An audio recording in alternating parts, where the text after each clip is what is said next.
Buenas tardes, nos encontramos en la redacción de La Nación. Mi nombre es Fernando Chávez Espinac y me acompaña Félix Maradiaga. Él es un activista y una de las personas que más férreamente se ha opuesto a lo que está ocurriendo en Nicaragua, a la represión que está sufriendo el pueblo nicaragüense de parte del gobierno de Daniel Ortega, y también ha sido acusado por este gobierno de formar parte de una organización delictiva, razón por la cual el señor Maradiaga no ha regresado hasta ahora a Nicaragua, sobre todo por temor a su seguridad y la integridad de las personas que lo acompañan. Pero Félix sigue trabajando arduamente por dar a conocer lo que está ocurriendo en su país, y así nos acompaña esta tarde en La Nación. Muchísimas gracias por estar aquí con nosotros. Gracias, Fernando. Quisiera primero, para poner en contexto a las personas que no están tan empapadas del caso, que nos explicara cómo se da esta situación en la cual usted es acusado de formar parte de esta banda delictiva. Sí, bueno, antes de explicarlo, quisiera decir de que para mí es muy importante no desviar la atención del verdadero problema de Nicaragua, que se llama la dictadura de Daniel Ortega y Rosario Murillo. O sea, este caso ridículo, sin fundamento, en el que se me acusa de presidir una banda que ha estado causando desórdenes en Nicaragua y crímenes en Nicaragua, es una acusación que dentro del país la abrumadora mayoría de la población la ha definido como ridícula, sin fundamentos, y como una intención con la intención de desviar la atención, como te digo, del verdadero problema. Pero te lo resumiría de la siguiente forma. El 5 de junio, el comisionado encargado de auxilio judicial dio una conferencia de prensa donde básicamente me acusa de terrorismo, de crimen organizado. Recientemente otro funcionario público, el señor Oquist, que es ministro de Políticas Nacionales, reiteró la acusación. Y me veo obligado a responder únicamente porque obviamente acá en Costa Rica no me conocen, pero quien me conoce en Nicaragua sabe de que una acusación de esa naturaleza no tiene sentido. El verdadero terrorista es Ortega y su esposa, que hoy en este momento, mientras estamos hablando, quiero aprovechar tu espacio para decir de que hay gente muriendo. En Nicaragua cada 8 horas asesinan a una persona. El pueblo de Masaya está bajo fuego.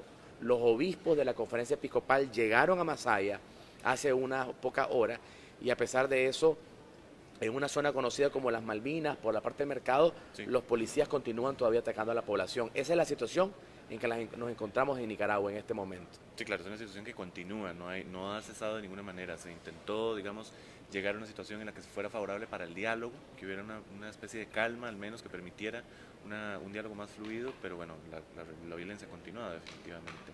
Así es. Ahora, don Félix, naturalmente se le tengo que preguntar, usted no forma parte de ninguna organización que haya alentado hechos delictivos o violentos en Nicaragua.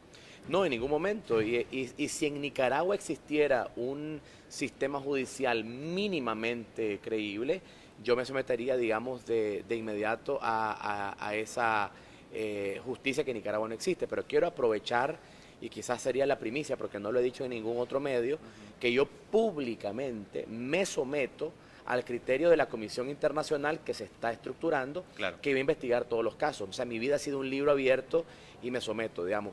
Pero también quiero admitir que en un momento de suma molestia, mi primera intención fue regresar, cosa que yo voy a hacerlo, pero lo haré de una forma distinta, que no llame la atención, porque tampoco mi intención es que mi caso se convierta en algo que, como te repito, vaya a distraer la atención. Pero lo que descubrimos es que habían planes para hacer un circo con un juicio rápido y darle a Daniel Ortega, a través de una rápida condena de este servidor, una carta que después sirviera para chantajear, digamos, a las personas en el diálogo, decir, no, hombre, si hay muertos de los dos lados, tenemos esta persona, y obviamente yo no voy a permitir, teniendo ya esa nueva información de las fuentes más confiables posibles, convertirme en un rehén del régimen que luego con eso van a chantajear, digamos, a mis colegas de la mesa del diálogo. Claro, porque el principal temor es que al llegar a Nicaragua sea de inmediato detenido. ¿Ese temor persiste? Mira, yo no le llamaría temor, porque te quiero decir una cosa, que le llamaría prudencia, en el sentido de que desde el primer momento en que empezamos a hablar contra Ortega, no solo yo, sino todas las personas que nos hemos atrevido a denunciarlo, en mi caso desde hace ya 11 años, pues hemos tenido una serie de amenazas y ya sabemos a los que nos atenemos. Y mi decisión no es particularmente valiente, o sea, valientes son los jóvenes universitarios que salieron el primer día, las personas que han puesto los muertos, valientes son los que han levantado los tranques, que son unas barricadas de autodefensa, valientes son los obispos que están en este momento en medio de una lluvia de balas entrando a Masaya. Entonces, mi acto de valentía no es tal, ¿verdad? Valiente es Alvarito Conrado, un niño de 15 años que salió a darle agua a los estudiantes universitarios y una bala le atravesó el cuello y los médicos nicaragüenses que estaban bajo el sistema público de salud se rehusaron a atenderle, le pudieron salvar la vida y no se la salvaron. Esa es la Nicaragua valiente. Yo en este momento he meditado que estando preso mi voz no le sirve a nadie, digamos. Claro. Entonces sirvo más en estos días, antes de mi regreso inminente a Nicaragua, hacer esta ronda de denuncia internacional. ¿Cuáles han sido los efectos de esa ronda? Usted ha estado efectivamente en muchísimos medios, pero ¿siente que ha realmente despertado la atención suficiente de organismos internacionales, de gobiernos extranjeros y de otros organismos que puedan ayudar al pueblo nicaragüense en este momento? Todavía no es suficiente, es decir, sí quiero agradecer la solidaridad internacional, el sistema interamericano abrió rápidamente las puertas para escuchar digamos mi caso, pero yo lo que hice fue utilizar, o lo que estoy haciendo es utilizar mi caso, mi persecución, que probablemente es la más visible, pero como te repito, yo estoy acá seguro, estamos acá en un país que puede tener como cualquier otro de sus problemas, pero la vida de un ciudadano, de un periodista, no está amenazada como la vida de alguien como Ángel Gaona, mi colega de IEP, el instituto que yo represento, él era nuestro socio en el Caribe y que fue asesinado de un balazo. Entonces yo estoy seguro acá, pero he tratado de aprovechar mi plataforma para contar lo que le está pasando a otra gente, lo que le está pasando a la gente de Estelí, lo que le está pasando a la gente de Masaya, a la gente de Managua, a los periodistas que en Nicaragua ya no pueden ejercer libremente su profesión. Pero respondo a tu pregunta, ha habido mucha receptividad de la Comisión Interamericana, de prácticamente todos los organismos de derechos humanos que han escuchado no mi historia, sino la historia de los y las nicaragüenses que están bajo fuego en este momento. Y quiero aprovechar públicamente también para mi gratitud al gobierno de Costa Rica, que a pesar de que fue en tan corto tiempo, me ha dado acceso a todas sus autoridades para plantear la situación desde una perspectiva regional centroamericana, porque ya Nicaragua se está convirtiendo, Ortega se ha convertido, no en un peligro solo para Nicaragua, Ortega es un peligro para Centroamérica. Claro, porque, bueno, evidentemente a Costa Rica la afecta, digamos, de varias maneras.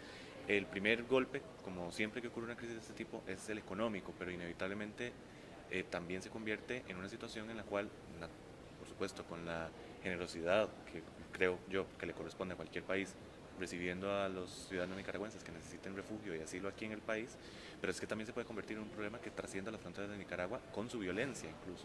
Mira, ya lo está haciendo porque tenemos evidencia de que hay un vínculo y esto lo vamos a hacer público en cuanto tengamos evidencia más contundente. Como centro de investigación somos un centro muy formal, pero lo que está al ojo público, porque ese teléfono que tenés en tu mano es, como decimos en Nicaragua, el nuevo fusil de las generaciones jóvenes.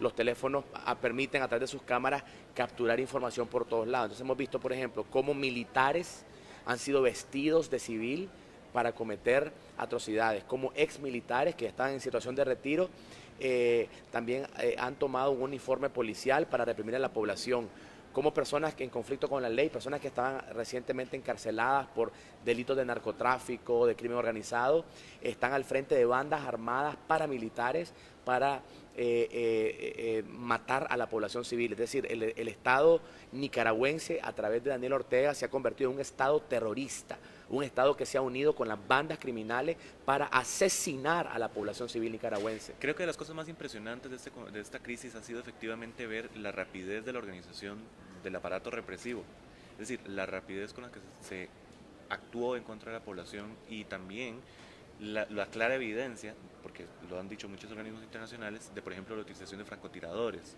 o la utilización de grupos de este tipo, paramilitares, o también se sabe de la irrupción en residencias privadas en Managua y en Masaya.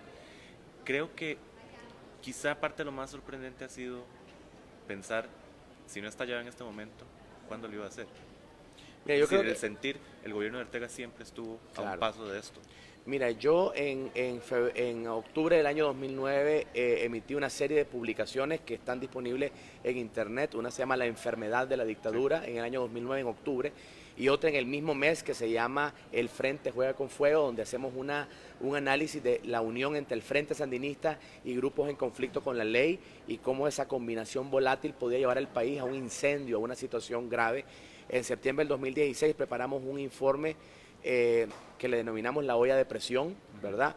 O sea, lo veníamos alertando. En noviembre del año pasado publicamos un análisis sobre situación de la juventud de Nicaragua, donde hablábamos del agotamiento de la juventud nicaragüense ante el chantaje, ante la opresión. Esto era una olla de presión y la olla tenía que estallar en algún momento. La olla estalló y desafortunadamente se le robó a Nicaragua su oportunidad de poder dar un salto a ser un país con una democracia sostenible. Sí, hacer una transición saludable. Esta oportunidad se le robó desde que Ortega regresó al poder. Es decir, algunas personas lo vimos muy temprano. Nosotros con el IEP y otras organizaciones hicimos alerta desde el año 2007 de la ruta que llevaba Daniel Ortega. Otras personas lo han visto más tarde, pero la verdad de las cosas es que Ortega es ya un peligro, no solo para Nicaragua. Daniel Ortega y su esposa Rosario Murillo son un problema para Centroamérica. Llegado a este punto, Félix, ¿cuál es la solución posible? ¿Es posible realmente reducir la violencia a un nivel que permita un diálogo saludable y productivo? Las salidas están disponibles gracias al noble pueblo de Nicaragua. Déjame decirte que yo nunca me he sentido más orgulloso de ser nicaragüense, porque es un pueblo que a pesar que los han matado, los han torturado, es un régimen que ha quemado familias enteras con niños adentro, como lo que hicieron a la familia de un pastor en un barrio que se llama Carlos Marx. Incendiaron su casa porque este pastor de una forma heroica no permitió que los francotiradores subieran al techo de su casa, y el pueblo de Nicaragua sigue armado de palos, piedras y banderas azul y blanco. Yo estoy impresionado de que el pueblo ha aguantado hasta acá, pero también debo admitir que los que somos pacifistas, y podás notar mi voz bastante cansada, se nos está acabando ya esa voz. Ya no nos están escuchando. Si puedes monitorear mi Facebook, personas que antes seguían mis publicaciones, algunas me insultan porque obviamente están frustradas. Dicen, ¿por qué seguís hablando de no violencia, de desobediencia civil, que ha sido mi consagración personal y académica toda mi vida? Yo debo decir de que ya estas voces como las mías, y perdón por usar una palabra que no sé si será ofensiva en tu medio, pero yo he dicho, parecemos pendejos, he dicho yo, porque ya hablar de no violencia cuando hay al otro lado un régimen criminal, claro, que está cometiendo incluso violaciones sexuales a estudiantes universitarios. Y una violencia sistemática. Entonces te digo, yo estoy en este momento ya solo consagrado a tratar de lanzar una voz de alerta mundial de que Ortega es un peligro para Centroamérica. Hay una guerra civil inminente si no se toman medidas contundentes, y si no, el pueblo de Nicaragua, que como es de noble, también es guerrero, claro, entonces saldrán otras voces. Yo admito con toda sinceridad que yo no soy un líder guerrero, ese no es mi rol, no tengo esas capacidades, pero van a salir otra gente, y te voy a decir una cosa, y que quede en evidencia: Ortega va a salir por las buenas o sale por las malas, pero Ortega se va, y Ortega tiene la gran oportunidad de que el pueblo de Nicaragua le ha dado, de darle un puente de paz, un puente cívico para que salga él, su esposa y sus hijos. Sí. Y si Ortega no sale por las buenas, Ortega va a salir por las malas, pero con gran derramamiento de sangre. No serán voces como las mías, voces pacifistas que ya nos están escuchando, será el pueblo guerrero de Nicaragua que lo va a votar como votó a Somoza. Ahora, efectivamente pareciera que la mejor solución sería un adelanto de las elecciones. Pero en ese panorama, ¿cómo se configurarían las fuerzas políticas para realmente establecer un partido, una figura de oposición a Ortega que pudiera efectivamente convocar a los diferentes sectores de la sociedad nicaragüense para articular un gobierno más legítimo y que pueda atenuar la tensión que va a permanecer aunque Ortega salga del poder? Yo creo que ese es el menor de los problemas, la articulación de una alternativa política. Desafortunadamente Ortega se encargó de forma sistemática, muy calculada, y gracias a los millones y millones de dólares que tiene de Venezuela, a desmontar el sistema de partidos. En Nicaragua no hay partidos con una capacidad real de enfrentar a Ortega, algunos porque han sido comprados y otros porque por su propio peso han colapsado en cuanto a su credibilidad. Pero así como el pueblo de Nicaragua se autoconvocó, así como los estudiantes se organizaron, así como los grupos de mujeres y de campesinos, así como los empresarios más fuertes del país finalmente rompieron con Ortega, de esa misma forma autoconvocada, muy rápidamente se puede conformar un movimiento político que sea la alternativa para Ortega. Yo creo que eso es posible. ¿El temor de que no fuera duradero? de que no fuera lo suficientemente sólido como para efectivamente dar esa transición, Es probable. sanar las heridas que tiene el sistema democrático y electoral. Sí, tenés razón, es probable. Sí, es una yo no quiero ser ingenuo, es decir, los partidos políticos en América Latina tienen un gran desprestigio, Sí. pero no hay democracia posible sin partidos fuertes. Y en Nicaragua se desbarató el sistema de partidos políticos. Claro. En ese sentido, es un riesgo real, pero la población nicaragüense creo que tiene la madurez y la capacidad para empezar a estructurar un movimiento político diverso, incluyente, que tiene que tener las voces de los estudiantes de forma protagónica, tienen que ser la punta de lanza, los estudiantes, el movimiento campesino, los movimientos de mujeres, que son los tres movimientos que han asumido el mayor de los riesgos junto a los ciudadanos autoconvocados. Claro, quisiera empezar a incorporar algunas de las preguntas que nos están haciendo y muchas gracias por acompañarnos y participar. Les recuerdo, naturalmente, opinar siempre en el marco del respeto. Nos preguntan por acá, ¿cuál es el papel, qué le corresponde hacer al COSEP en estas circunstancias?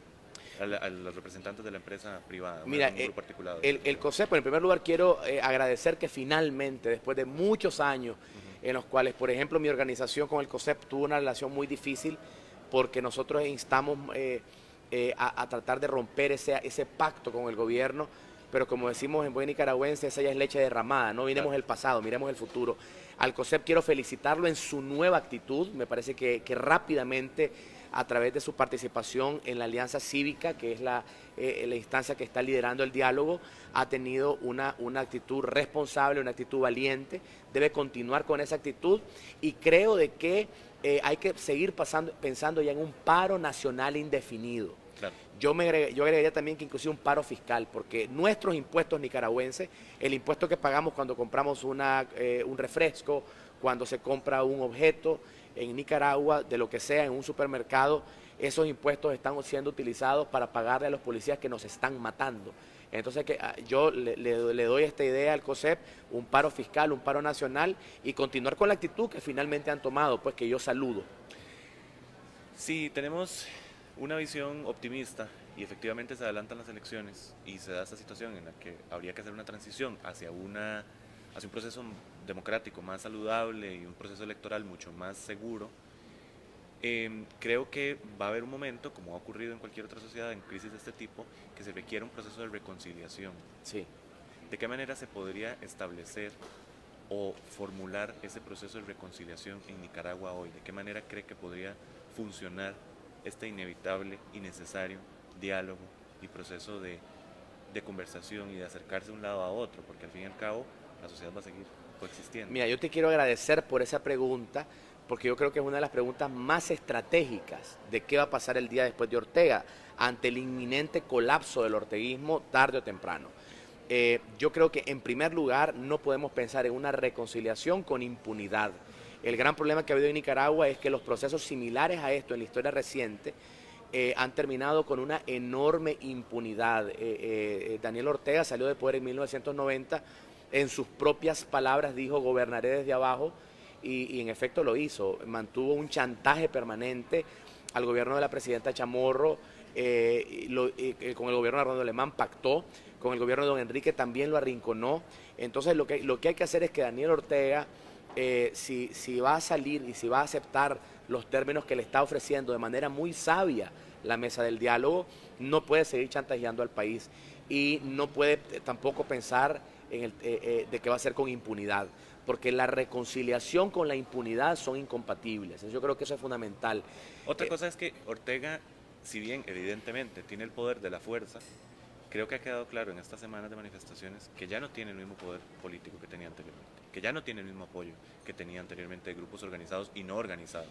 Claro, y quiero aprovechar también esa reflexión que acabas de hacer, que es totalmente cierta, para enfatizar en el concepto de orteguismo, porque en efecto, cuando yo he estado conversando con los jóvenes desde el 18 de abril, los primeros que salieron a las calles, me sorprendió de que muchos de ellos han sido formados dentro del sandinismo, de manera directa o indirecta.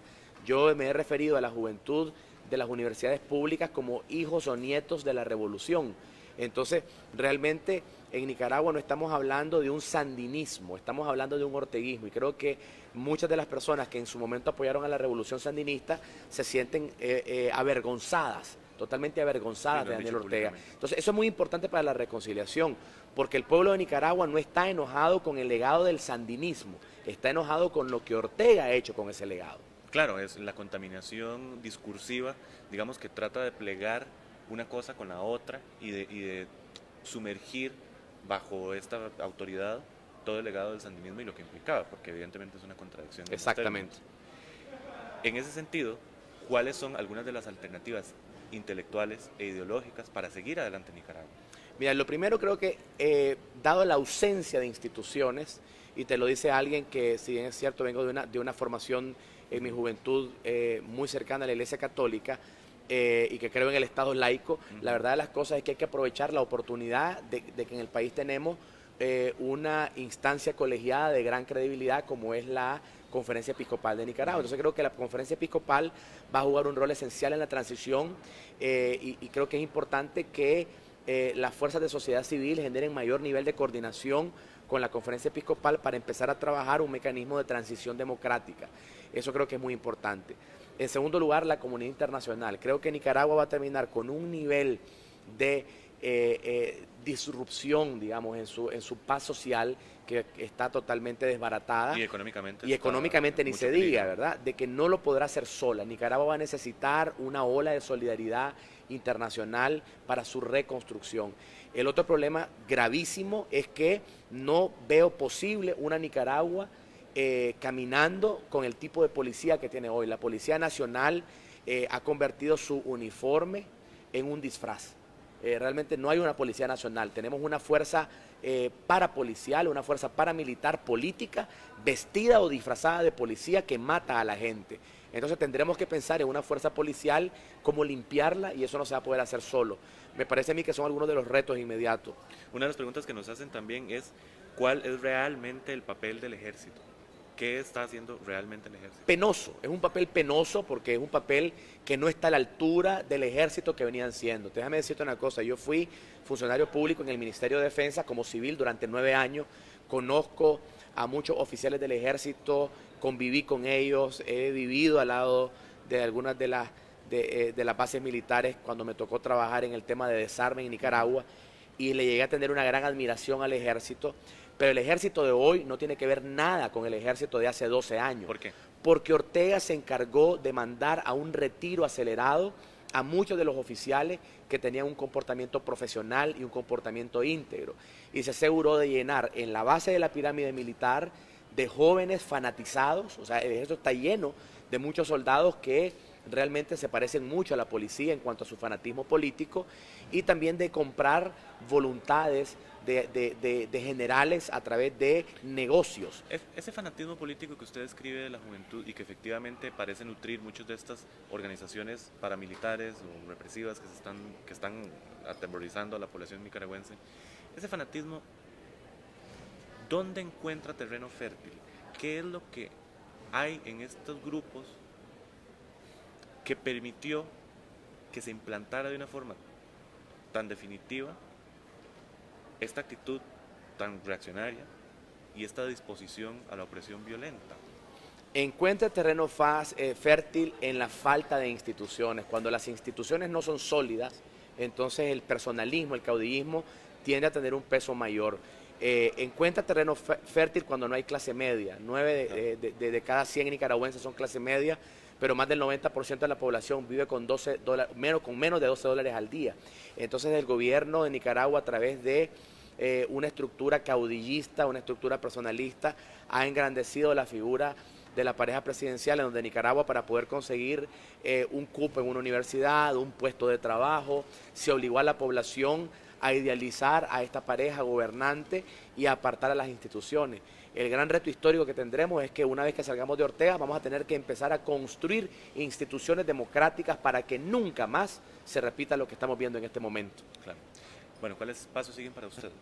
¿Cómo va a proceder ahora? Mi regreso inminente en esta oportunidad, no voy a dar fechas. En cuanto yo termine de hacer este breve periplo por organismos internacionales, en cuanto termine mi compromiso que tengo con algunas organizaciones civiles de Costa Rica de ayudar a resolver varios casos de refugiados que son urgentes, quiero aprovechar este medio para un tema muy delicado. Claro. El gobierno de Costa Rica tiene una gran generosidad con el tema de los refugiados, pero sucedió que cuando se abrió esa oportunidad, se inundó el sistema con solicitudes de refugiados, de hermanos y hermanas nicaragüenses que ya tenían muchos años de vivir en Costa Rica y que realmente no son casos prioritarios. Pero los casos prioritarios son personas que están heridas, que están bajo amenaza. Entonces se han confundido casos de personas que inclusive tenían hijos en Costa Rica y que tienen otras salidas migratorias. Entonces nos ha pedido coordinar para tratar de identificar cuáles casos, o sea, coordinar con la sociedad civil nicaragüense, con organizaciones que defienden los migrantes. Nosotros en Nicaragua, en el IEP, tenemos el programa de más larga data en protección de víctimas de trata de personas.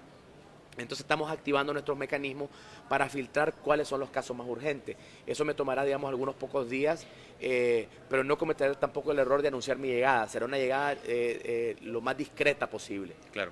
Nos hacen otra pregunta que me parece importante. A mí me gustaría saber si el señor Félix está dispuesto a tirarse como candidato a la presidencia. Mira, es una pregunta que me han hecho muchas veces y creo que se ha malinterpretado y la quiero repetir con la misma precisión que he dicho antes. Número uno, considero hasta irrespetuoso hablar de elecciones y de candidatos cuando ahorita hay gente en Masaya que está siendo asesinada. No obstante, creo que todo nicaragüense que quiera ser patria en este momento no le debe escapar a la política. Tenemos que redignificar la política y tenemos que aceptar el reto que nos corresponda. Yo he dicho eso, que yo aceptaré el reto que me corresponda. Mi reto podrá ser como un trabajador en el aspecto humanitario o como un candidato en la posición que la población decida. No voy a pecar de falsa modestia y mentir y decir de que no estaré participando activamente en la construcción de la nueva Nicaragua. Una candidatura como tal es algo que no se ha decidido en este momento. Bueno, ni sabemos en qué condiciones y creo, como te repito, que es completamente extemporáneo hablar de candidaturas. Creo que en resumen, lo que viene para Nicaragua, ojalá pronto y ojalá sin más derramamiento de sangre, es un proceso de democratización muy profundo, sí, y de construcción colectiva, sobre todo tomando en cuenta cuáles son los grupos que, como usted bien decía, son los que más se han expuesto. Esa reconstrucción tiene que optar por reconocer las debilidades del sistema anterior, por reconocer el legado de la revolución también, y por reconocer que si se repiten los errores del pasado, el futuro no va a llegar pronto. Totalmente. Y que va a seguir de nuevo tropezando, digamos, en los mismos problemas. Claro. Sobre todo cuando hay tanta toxicidad ideológica no tanto ideológica, sino de formas de actuar y de formas de reprimir y de formas de imponer. Creo que en tanto se logre una reflexión de ese tipo, supongo yo, desde la perspectiva de Costa Rica, que se podría, ya ahora sí, empezar a encauzar naturalmente una alternativa política, una forma de partido, una nueva forma de pensar la política en Nicaragua. Sí, mira, y yo creo que también tenemos que evitar una de las cosas que más humanos y como nación nicaragüense terminen contaminados por el odio.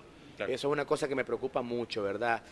Para quienes hemos sufrido el odio de la guerra, yo sufrí una división familiar muy dolorosa al ser hijo de una mujer cuya familia fue confiscada por el sandinismo en los años 80 y ser hijo de un padre que fue preso político en la época de Somoza. Entonces he vivido en un hogar partido por la mitad con dos visiones políticas muy diferentes y me parece que ese tipo de fractura social es la que lleva a lo que estamos viviendo hoy. La nación nicaragüense debe empezar a sanar y una de las cosas que yo como cristiano insisto mucho es en la necesidad de tratar de proteger nuestros corazones, porque en el momento en que empecemos la transición democrática, las familias que han perdido personas o familiares que han sido asesinados, las familias que están con hambre y sin trabajo, cuando el hambre entra a un hogar, el hambre no pregunta de qué partido sos. O sea, vamos a tener que unirnos como nación nicaragüense para el reto de reconstrucción más grande que hay. Hay que empezar a sanar lo más rápido posible, pero la obstrucción para esa sanación es Ortega y Murillo. Entonces, empezando en etapas, antes de diseñar la transición democrática, es esencial de que don Daniel y de doña Rosario, si les queda un poco de humanidad, si les queda un poco de sangre humana en las venas, tienen que ponerse la mano en el corazón y darle una oportunidad a Nicaragua, no llevar a Nicaragua a una guerra civil y permitir una transición. La sociedad nicaragüense, la comunidad internacional les está poniendo una escalera para que salgan por la puerta de enfrente y no tirados por la ventana del segundo piso. Muy bien, don Félix, muchísimas gracias por acompañarnos, muchas gracias por exponernos la situación de Nicaragua. Sin duda, a las personas que nos acompañan en Facebook y que nos leen en La Nación, ha sido un tema que ha despertado muchísimo interés, mucha preocupación y que, como usted bien lo dice, también provoca problemas, primero los económicos, pero inevitablemente eh, van a terminar siendo sociales también aquí en Costa Rica. Somos al fin y al cabo países vecinos, países que están muy interconectados, por lo tanto deseamos todos que sea lo mejor para Nicaragua. Y gracias a la solidaridad de toda la ciudadanía de Costa Rica, a la solidaridad de tu gobierno, el señor presidente, la señora vicepresidenta y canciller han jugado un rol muy importante dentro del sistema multilateral en ser una voz que insta a la paz. Así que muchas gracias también por el espacio. Muchas gracias por acompañarnos. En La Nación, en impreso y en nación.com pueden encontrar diferentes artículos referentes a la crisis en Nicaragua. Le hemos tomado el pulso y seguiremos cubriendo hasta, ojalá, una resolución pacífica del conflicto que está viviendo nuestro país vecino. Muchas gracias.